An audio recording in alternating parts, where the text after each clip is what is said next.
Today we go over Star Wars Episode 9, the final film of the sequel trilogy. This is Mike Zero here. If you guys are new to the channel, do make sure to subscribe to see future Star Wars content.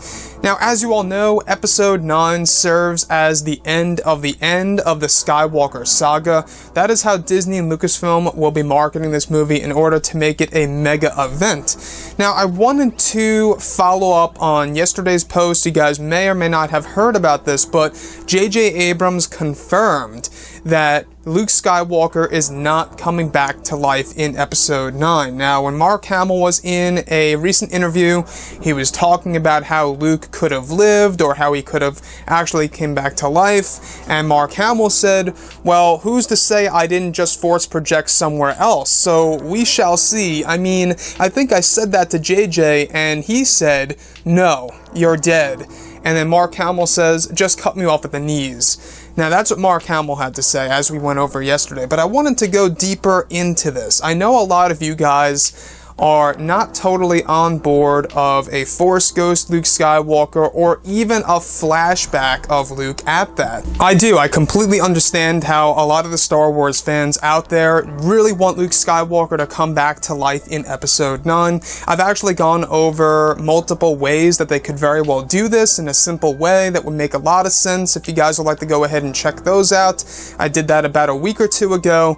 But looking at the whole entire situation here with the concept of Luke Skywalker in Episode 9, thankfully the good news is that he will be a significant role in this movie. It won't be a little minor, little cameo in Episode 9 like how he was in The Force Awakens, where he's just on the edge of a cliff, turns around and pulls back his hood. It's not going to be like that. He's going to be a big part in Episode 9. Maybe not as huge as he was in The Last Jedi, but he will be a big role in that movie. And that could very well tell us that there are two big options here, maybe even three. He's going to either be in the form of just a Force Ghost, maybe even flashbacks or a mixture of both, or if they wanted to toy around with the idea of a Force Ghost Luke Skywalker appearing far different than how Obi-Wan and Yoda and Anakin appeared at the very end of Return of the Jedi, where he basically looks like he is made of flesh and blood and he's all solid and not transparent, where he would appear to be alive, but he's not alive. Essentially, a Force projection, right?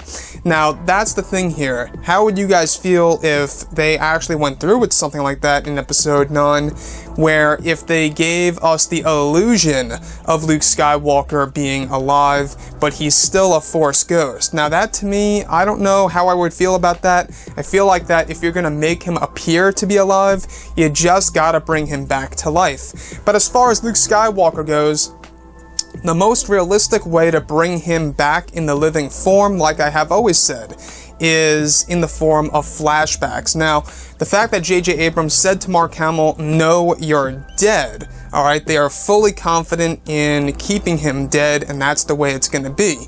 I also know a lot of you guys out there agree with the fact of not reviving Luke Skywalker in Episode 9, because it would kind of devalue this death scene in The Last Jedi, where if they did bring him back to life in Episode 9, you would look back at The Last Jedi and the death scene would be, well, meaningless in a sense. So I can see a lot of people's point of views here on everything when it comes to him coming back to life or him not coming back to life, or the concept of Force Ghosts and flashbacks. I understand everybody's concerns and beliefs of it all, but looking at all of this, I think that the best way to go, realistically right now at least, is to give us flashback scenes of a younger Luke Skywalker in action, doing his thing, that'll really satisfy the fans around the world. Again though, I'm very much aware that a lot of you guys out there are not on board with the concept of flashbacks, and I understand that. But the thing with Episode 9 here is that we do know that JJ Abrams is the person who introduced that whole entire idea in the sequel trilogy.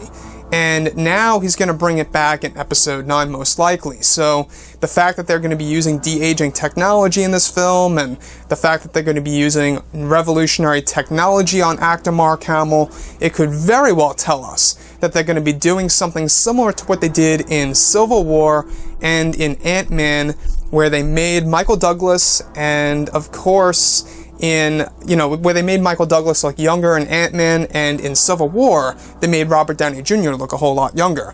But anyways, guys, I would really love to hear your opinions on JJ Abrams confirming to Mark Hamill that he is dead in episode 9 and he is not coming back to life. Let me know what you think about all of this in the comments. And if you guys did enjoy the content for today, do make sure to drop a thumbs up on this video to support the channel. I thank you all so very much for the kind support, and I'll catch you guys next time.